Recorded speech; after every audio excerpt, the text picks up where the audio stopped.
ಈ ದಿನ ಏನು ನಮ್ಮ ಕೋಲಾರ ಜಿಲ್ಲೆಯಲ್ಲಿ ವಿಶೇಷ ಕಾರ್ಯಕಾರಿಣಿ ಸಭೆ ನಡೆಯಿತು. ಈ ಸಭೆಗೆ ನಮ್ಮ ವಿಶೇಷ ಆಹ್ವಾನಿತರಾಗಿ ನಮ್ಮ ಕರ್ನಾಟಕ ರಾಜ್ಯದ ಮಾಜಿ ಸಚಿವರು, ನಮ್ಮ ಭಾರತೀಯ ಜನತಾ ಪಾರ್ಟಿಯ ರಾಜ್ಯ ಉಪಾಧ್ಯಕ್ಷರಾದಂಥ ಮಹೇಶ್ ಅಣ್ಣವರು, ಜಿಲ್ಲಾಧ್ಯಕ್ಷರು, ಎಲ್ಲ ಮಾಜಿ ಶಾಸಕರುಗಳು, ಎಲ್ಲ ಮಂಡಲದ ಮತ್ತು ಜಿಲ್ಲೆಯ ಮತ್ತು ಮೋರ್ಚಾದ ಎಲ್ಲ ಪದಾಧಿಕಾರಿಗಳು, ಸುಮಾರು 180 ಜನ ಏನು ಅಪೇಕ್ಷಿತರಿದ್ದರು, ಎಲ್ಲರೂ ಬಂದು ಈ ಕಾರ್ಯಕ್ರಮವನ್ನು ಯಶಸ್ವಿ ಮಾಡಿ ಕರ್ನಾಟಕ ರಾಜ್ಯದಲ್ಲಿ ನಡೀತಾ ಇರತಕ್ಕಂಥ ಭ್ರಷ್ಟ ಕಾಂಗ್ರೆಸ್ ಸರ್ಕಾರದ ವಿರುದ್ಧವಾಗಿ ಯಾವ ರೀತಿ ನಾವು ಮುಂದಿನ ದಿನಗಳಲ್ಲಿ ಹೋರಾಟಗಳನ್ನು ಮಾಡಬೇಕು, ಯಾವ ರೀತಿ ಸಿದ್ದರಾಮಯ್ಯನವರ ರಾಜೀನಾಮೆವರೆಗೂ ನಿರಂತರವಾದಂಥ ಹೋರಾಟಗಳನ್ನು ಮಾಡಬೇಕು, ಯಾವ ರೀತಿ ಪಾಕಿಸ್ತಾನಿ ಏಜೆಂಟ್ರಂತೆ ಒಂದು ಕಮ್ಯುನಿಟಿಯನ್ನು ಓಲೈಸಂಥ ನಿಟ್ಟಿನಲ್ಲಿ ಹಿಂದೂಗಳ ವಿರುದ್ಧವಾಗಿ ರಾಹುಲ್ ಗಾಂಧಿಯವರು ಮಾತಾಡ್ತಾ ಇರ್ತಕ್ಕಂಥ ಇದು, ಈಶ್ವರನ ಬಗ್ಗೆ ಅವರ ಭಾವಚಿತ್ರವನ್ನು ಲೋಕಸಭೆಯಲ್ಲಿ ಪ್ರದರ್ಶನ ಮಾಡೋದ್ರ ಮುಖಾಂತರ ಹಿಂದೂಗಳು ಮತ್ತು ರಾಮ ಭಕ್ತರು ಎಲ್ಲ ಭ್ರಷ್ಟರು ಅಂತ ಹೇಳೋದ್ರ ಮುಖಾಂತರ ಅವರು ಹಿಂದೂ ವಿರೋಧಿ, ದೇಶ ವಿರೋಧಿ ಅನ್ನೋ ಮಟ್ಟಕ್ಕೆ ಇಡೀ ರಾಷ್ಟ್ರದಲ್ಲಿ ಇವತ್ತು ಪ್ರಜ್ವಲಿತರಾಗಿದ್ದಾರೆ. ಇದನ್ನೆಲ್ಲ ನೋಡಿದಂಥ ಸಂದರ್ಭದಲ್ಲಿ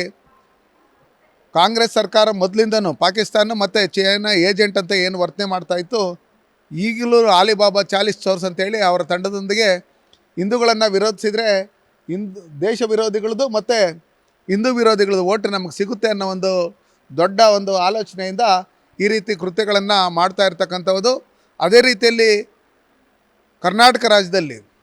ಭ್ರಷ್ಟ ಕಾಂಗ್ರೆಸ್ ಸರ್ಕಾರ ಅಧಿಕಾರಿಗಳನ್ನು ದುರುಪಯೋಗಪಡಿಸ್ಕೊಂಡು, ಅವರ ಅಧಿಕಾರವನ್ನು ದುರುಪಯೋಗಪಡಿಸ್ಕೊಂಡು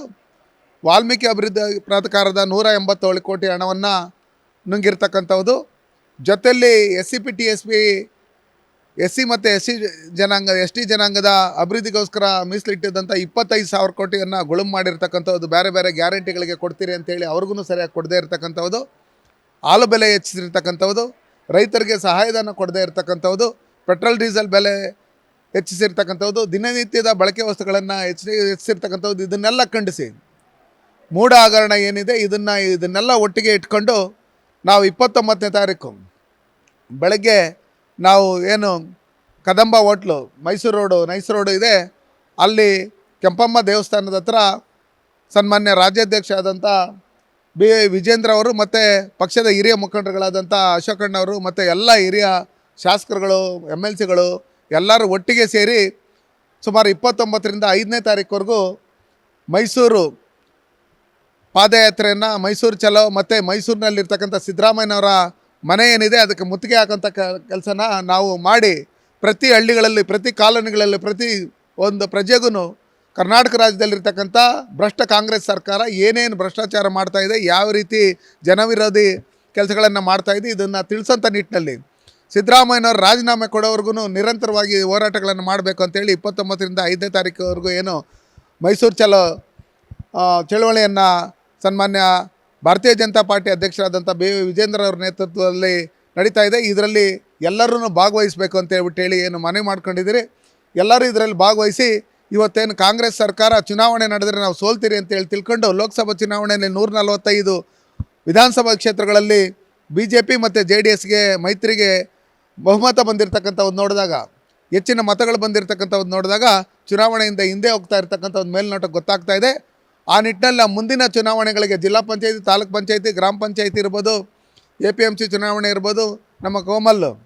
ಮಿಲ್ಕ್ ಡೈರಿ ಚುನಾವಣೆಗಳಿರ್ಬೋದು, ಇದಕ್ಕೆಲ್ಲ ನಾವು ಸನ್ನದ್ಧರಾಗಬೇಕು. ಜನರ ಈ ಸರ್ಕಾರದ ವಿರುದ್ಧವಾಗಿ, ಜನವಿರೋಧಿ ಸರ್ಕಾರದ ವಿರುದ್ಧವಾಗಿ ನಾವು ಓಟ್ ಹಾಕೋದ್ರ ಮುಖಾಂತರ ನಾವು ಭಾರತೀಯ ಜನತಾ ಪಾರ್ಟಿ ಮತ್ತು JDS ಮೈತ್ರಿ ಅಭ್ಯರ್ಥಿಗಳನ್ನು ಗೆಲ್ಸ್ಕೊಡ್ಬೇಕು. ಆ ನಿಟ್ಟಿನಲ್ಲಿ ನಾವೆಲ್ಲ ಕೆಲಸ ಮಾಡಿಕೊಡ್ಬೇಕು ಅಂತ ಹೇಳಿ ಇವತ್ತು ನಿರ್ಣಯ ತಗೊಂಡ್ರು. ಇದಕ್ಕೆಲ್ಲರೂ ಸಹಮತ ಕೊಟ್ಟು 29ನೇ ತಾರೀಕು ಎಲ್ಲರೂ ಬಂದು ಮೈಸೂರು ಚಲೋ ಚಳವಳಿಯಲ್ಲಿ ನಾವು ಭಾಗವಹಿಸ್ತೀರಿ ಅಂತೇಳಿ ಹೇಳಿರೋದ್ರಿಂದ ಮುಂದಿನ ದಿನಗಳಲ್ಲಿ ಕಾಂಗ್ರೆಸ್ ಸರ್ಕಾರ ನೆಲಕಚ್ಚೋದು